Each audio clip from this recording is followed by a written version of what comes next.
Yeah, thank you so much, Ray. That was outstanding.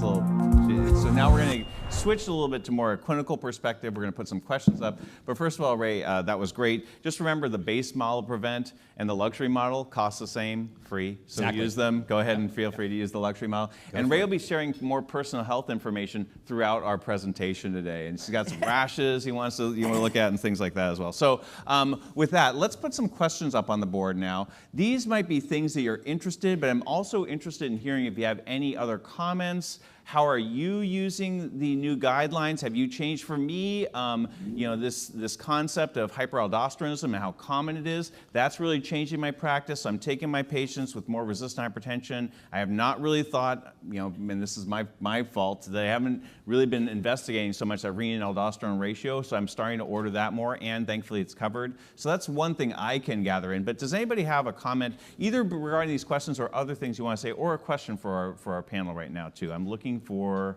hands up in the air, or do we want to be quiet? Also, make sure you're putting your questions in online. I am keeping an eye on those as well. I think that one thing I just want to come back to, thinking about motivation for folks with hypertension to change any kind of treatment. I want to take, I want to cut, rich foods out of my diet. I want to lose weight. I'll take that second drug or third drug. 2, renal denervation.